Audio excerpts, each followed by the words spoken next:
Hi guys, I'm Gracie from Pittsburgh Crochet Company. Today we are learning the basics of getting started with crochet.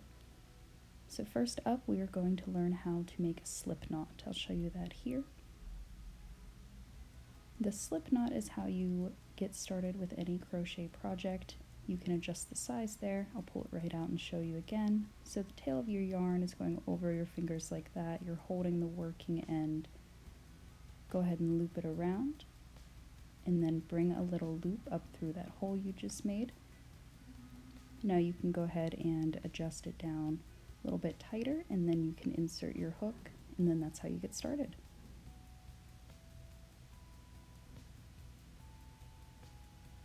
Alright, next up we are going to learn how to chain. So to do that, you yarn over, and see how I rotate my hook to pull that loop up through the loop I already have there for my slip knot.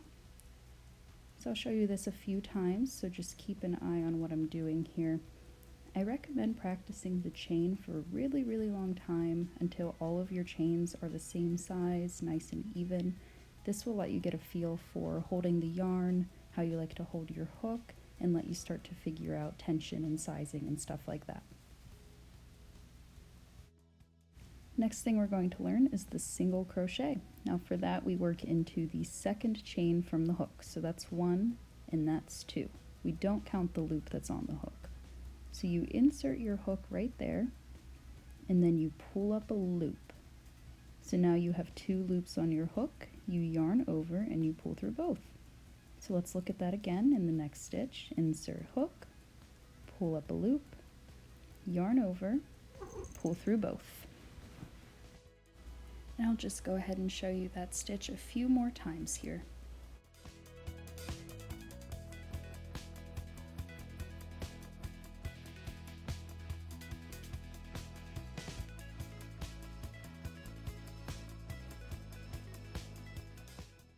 Next up is the half double crochet. So like the single crochet, we work into the second chain from the hook, we yarn over, insert our hook right into that chain, pull up a loop, yarn over again, and pull through all 3 of the loops on your hook. Let's look at it again. Yarn over, insert your hook, pull up your loop, yarn over, and pull through all 3 of the loops on your hook. Let's just look at that a few more times, just a little bit faster.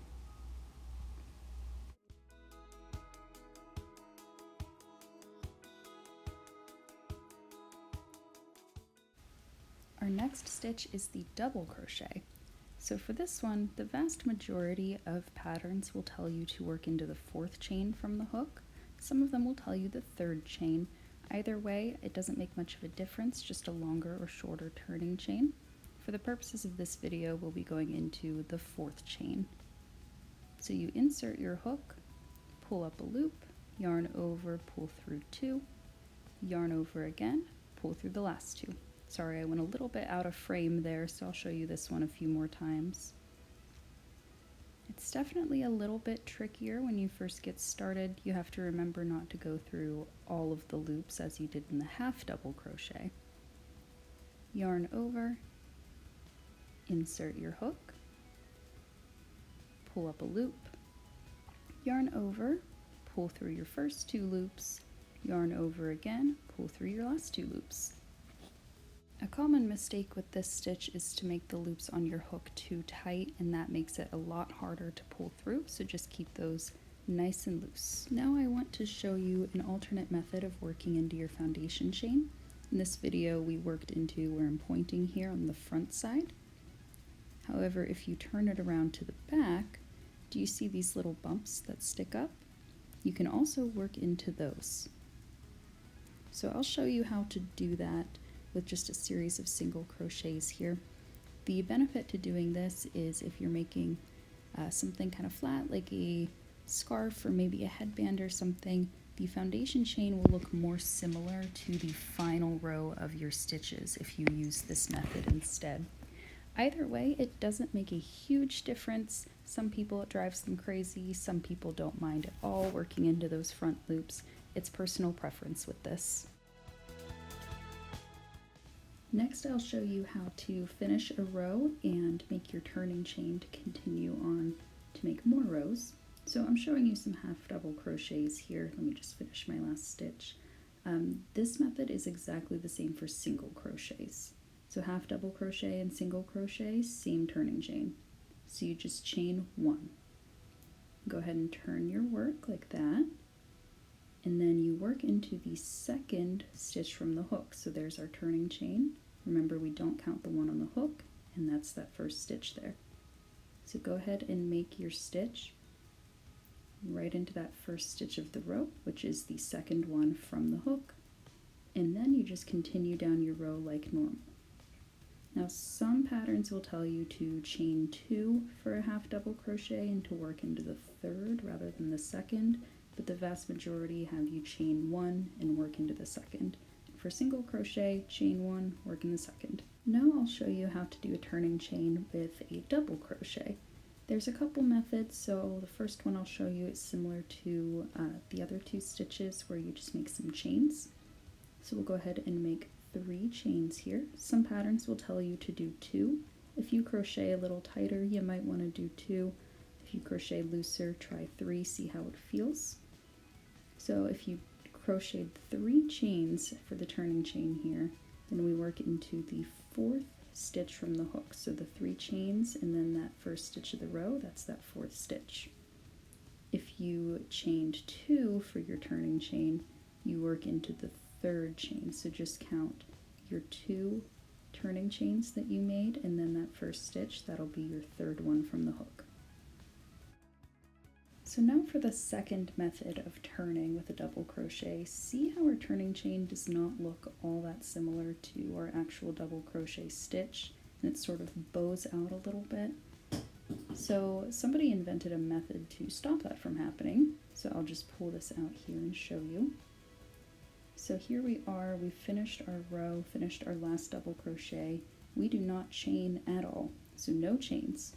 Just turn your work. We're going to make a single crochet into this first stitch right here. So this might feel a little weird, you don't have a lot of slack in your yarn, but work into that first stitch, make a single crochet, and now we're going to make a second single crochet into the single crochet that we just made. So I'll show you where to place that stitch here. So see, if you look at it from the side, there's 2 loops. We're going to go into kind of this inside loop, the one that'll be more on the left, and we're just going to work right under that one loop. So you take your hook, you get underneath that loop, and then you make your single crochet like normal. You pull up your loop, yarn over, and then pull through both of those loops. And then you can just go ahead and continue on down the row with your double crochets like normal. And then I'll go ahead and show you what it looks like a little bit. We'll show you one more time. This can be a little bit difficult when you are just beginning.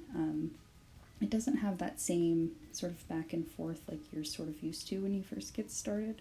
So working into like a weird part of the stitch can be hard, but if you learn this way and you like it, that'll save you from learning it later when you're already set in your ways of doing the standard turning chain. So let me lay this flat here. So look at this turning chain here, well, turning single crochets, and then look at the double crochets from the previous row. You see how they look a lot more similar to one another than the turning chain looked to the double crochets. And then you just go ahead and go down your row like normal. And now that they're side by side, I'll show you. See how the single crochet is leaning over a little bit? Whenever you work into that, whenever you come back from your 3rd row, then that'll stand up a lot nicer. The last thing I'll show you here today is how to fasten off when you're done working. So you go like you're making a chain, except you keep on pulling on that yarn. You can use your hook or your fingers. Pull that out to a length of about 6 to 12 inches. Once you're at the right length there, just go ahead and take a pair of nice sharp scissors and just snip that right on the end of that chain there. And then you're going to pull out the length of yarn that's still attached to the ball, and you're going to leave the length of yarn that is your nice long tail. Let me go ahead and straighten that out there. And then you just go ahead and pull that nice and tight. Make a little knot right there. Make sure it's super secure.